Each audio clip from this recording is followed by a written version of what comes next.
This weekend, Dungeons & Dragons drops in theaters. This past weekend, I was able to see it with Austin Burke and John Flickinger in Cleveland, so let's talk about it.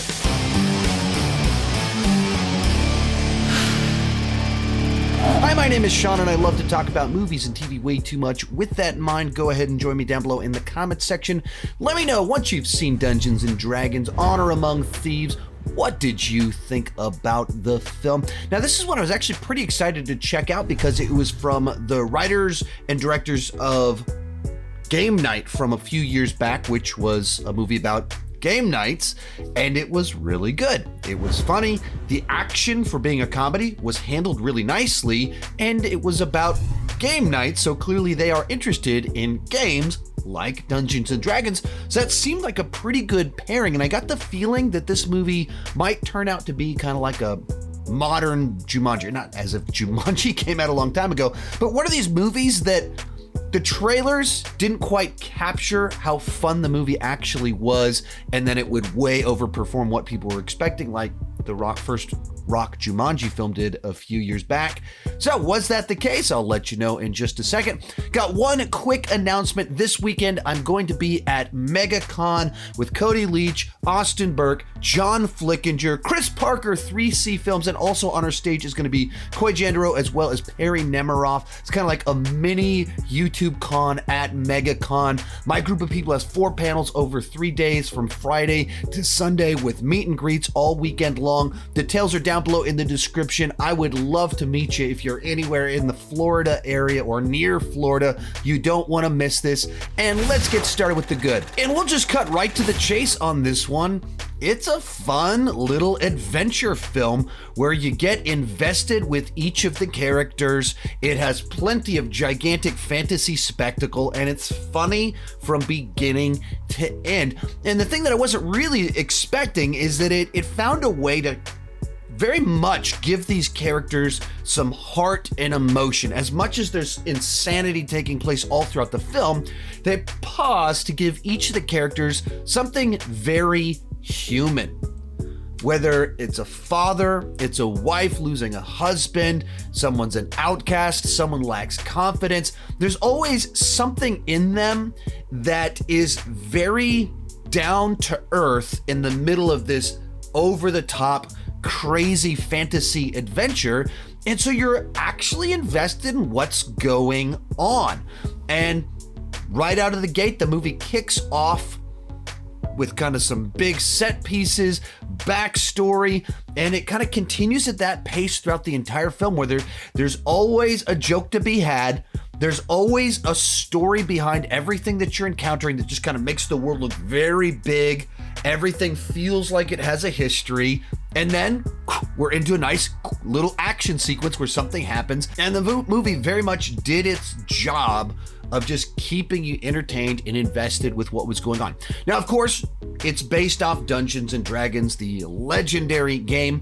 I've played, like this much Dungeons & Dragons with my sister and her family, so I'm mildly familiar with it, but by no means am I a big Dungeons & Dragons player or anything like that. And the movie is very accessible for anyone. You can just step in and follow the characters, understand the plot and everything that's taking place. And at the same time, there's all these little details about the way the story's told and unfolds, the way that it deals with those backstories of everything that kind of happens, the way that certain action sequences play out. It's reminiscent of kind of the thought process that takes place in a Dungeons & Dragons game, to where they get somewhere and they have to pause and think through what are all the different items they have that might be a way to be able to get across this thing, to be able to do that thing. And so it plays while being a movie like Dungeons & Dragons in certain senses that makes sense in light of what it's trying to do here. Thought that the cast did a really fine job here. Now, of course, you have Chris Pine in the lead, and just once again, this movie solidifies him as just a great leading man. And I remember when I first saw Star Trek 2009, I thought, this guy is just such a great lead. He's so charismatic. He can be funny in a way that comes off just like he pulls off the quips really well, and even if the line itself isn't the most interesting, he can sell it with his charm and his charisma. Oh, we got him now! And this whole movie is him just like taking the movie star charisma sliders, cranking them up to 11, and letting him just kind of go for it. But like I said before, while primarily he's meant to be charismatic fun guy, he's also designed to be a person with a clear, very human goal. He has an arc. He's growing and changing, adjusting, learning, all of those things. And so, while it is wild, crazy fun, it also manages to be very human and relatable in another sense. Now, Michelle Rodriguez is playing kind of her usual tough girl routine, a little bit funnier here, a little bit quippier. You're not a lot of fun, are you? Than usual, but if you like her bag of tricks, if you like to see her beat people up, she does that with an axe this time, so it's kind of a lot of fun. Justice Smith is in here. I'm not normally the biggest Justice Smith fan because they always make him such like a wienery character. In a sense, he's cast to do the same thing here. He kind of lacks confidence, but it's actually used as an arc for his character here. So it actually works. The thing that normally drives me crazy about the way that they use him in movies, they use it to his advantage here. So the thing that drives me crazy, like, okay, we're doing this again. And you go throughout the movie, it's like, oh, he's also kind of growing and changing. Once again, getting back to that humanity, actual arcs for characters. It's not an amazing character study. It's not trying to be that, but it's having a fun adventure with just enough growth and change for our characters. And then there's this Paladin character that joins in on the adventure. It kind of pops up all throughout the runtime. Just a ton of fun because he's such a contrast to the rest of the team. Sounds lovely. Quite the opposite. I know, I was being ironic. Where everyone else are these big kind of lively, quippy characters, and he's deadpan. And they find all of these little moments to just like almost call out what the audience is thinking. There's a scene in it, not wanting to like give away the joke too much, where the Paladin is walking and it lingers on him walking and it plays out into this great joke.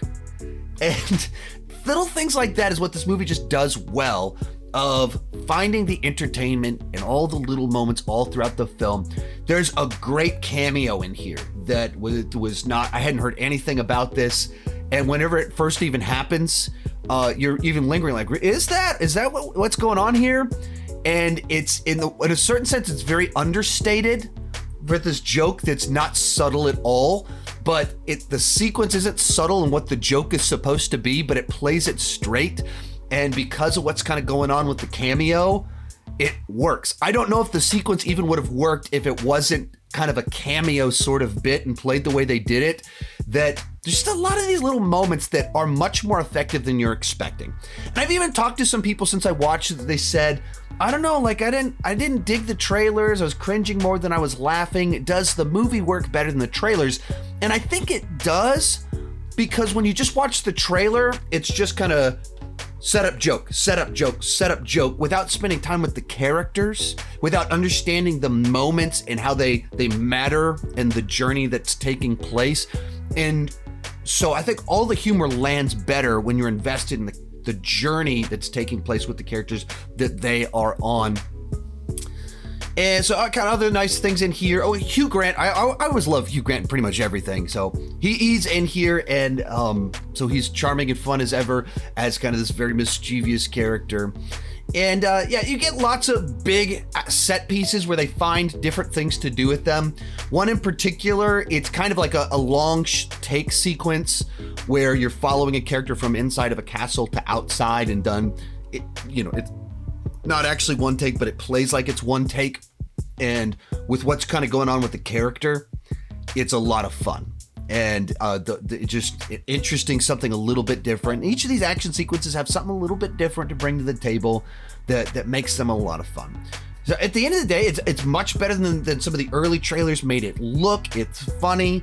It's actually kind of heartfelt. Everyone's given great movie star performances that just makes for a good time at the movies that over-delivered on what I was expecting from the film. We got a few more things to talk about here, so let's move on to the mixed aspects of the film. First one that comes to mind here, it's not a good or a bad thing, there is a mid-credit sequence that is a payoff to a joke in the movie. It's not like super important, but it is pretty funny. Other thing to talk about here, the director in the lead up to the release of the film put out this quote where he said he loves to emasculate men, and so the internet does what the internet does and kind of ran with that. And there's a bunch of just kind of articles about, another movie just wants to emasculate men. And I don't know why the director said that the way that they said that. It's a dumb thing to say that's just going to trigger a portion of the internet. If you watch the movie, these are solid characters. Yes, the muscle in the group is Michelle Rodriguez, but it's not like Chris Pine's running around as a wimp afraid of action and getting hit in the balls. No, he is a father acting to try and do something for the sake of his daughter. He constantly steps into action. He brings something to the table in the team. He's not really treated as the fool or the imbecile or anything like that. He's just not the one that is specifically the muscle in the group. But the idea that he's emasculated, I think, is outright ridiculous. And I don't know that the director meant what he was saying or understands what the term emasculate means. But in the Justice Smith, he's introduced as this wienery character. I'll go last. But he still chooses to go off on this adventure. And his arc is about his confidence. And once again, he's a character that's incredibly important to what plays out, that does bold, brave things, grows in power. So very strange thing for the director to say. I don't think he did himself any favors. I don't think that represents the film either. With that said, let's move on to the bad. First thing that comes to mind here is it's a movie that I feel gets better as it goes along. The longer you spend time with the characters, the more that you like them, the more that they endear themselves to you and you're invested in the journey that they're on. And I think some of that is because it's trying to do this very D&D thing of every time a character is introduced, every time an item is introduced, we get the backstory for it, which is very reminiscent of playing Dungeons and Dragons.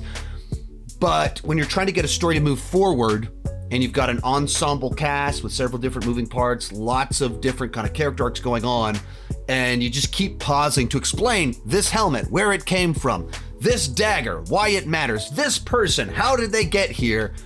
It just does all these flashbacks throughout the whole first half of the film, and it kind of slows the film from kind of kicking into high gear as soon as it probably should have. Along those same lines, even kind of the nature of the story and the objective of Chris Pine that drives so much of what's happening, it's a little odd the way that it's set up, the way the initial scenes take place. It's like the clunkiest bits are all towards the beginning, so it kind of gets to this rocky start. Like, you're having fun, it's endearing, you're laughing, but you're like, okay, this is kind of weird. And by the time you get to the end, all that smooths out, but it just has kind of a rough start to getting you invested in the narrative. Also, speaking of the humor, it is a bit try-hard, where it's a movie that feels like they just went in thinking we have to have a joke every 15 seconds, every 30 seconds. And so it's moving at kind of this quick pace of dropping one-liners, quips, and you kind of feel like, I don't know, I think he could have just trusted your characters, your story, and not just relying every moment having to throw a joke out there to try and get a laugh out of the audience. And so I think they could have dialed some of that back and not just moved at such a quick pace of dropping quips, one-liners constantly. And while there are plenty of interesting different action set pieces in it, I feel it is a little bit has blockbuster syndrome of feeling like everything needs to be cranked up to keep up with the other blockbusters. And the one where this really kind of stuck out to me is there's an arena fight sequence in the movie where there's a huge audience watching people battle in an arena.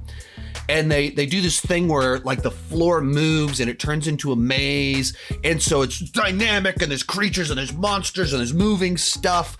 Very much 21st century CGI green screen spectacle stuff. And if you stop and think about it, it makes absolutely no sense because walls are shooting up to block everyone in the audience from being able to see what's happening in the arena, and it's supposed to be arena entertainment. And so it's like one of those things where the desire to just, what can we do to make it even bigger, bolder, crazier, and it just pulls you out of the sequence because it makes no sense in light of what's going on, and it's just gratuitous CGI spectacle when something more simplistic involving the characters having to battle monsters and survive would have worked perfectly fine in that context. But when you put it all together, it's a movie that was so much better than it sounded when they first announced it, especially in light of the Dungeons and Dragons movie that came out 20 years ago.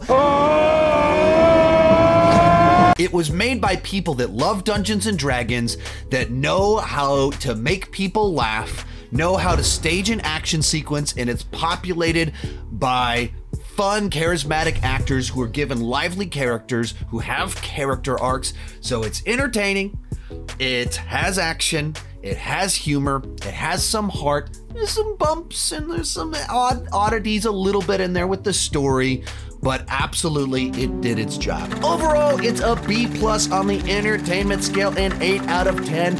And if you like it, fantasy adventures, go see it on the big screen. Remember, if you are anywhere near Florida this weekend, I will be at MegaCon with a bunch of my YouTube friends. The details are down below in the description. Thank you so much for watching, and keep talking movies and TV too much. Bye-bye.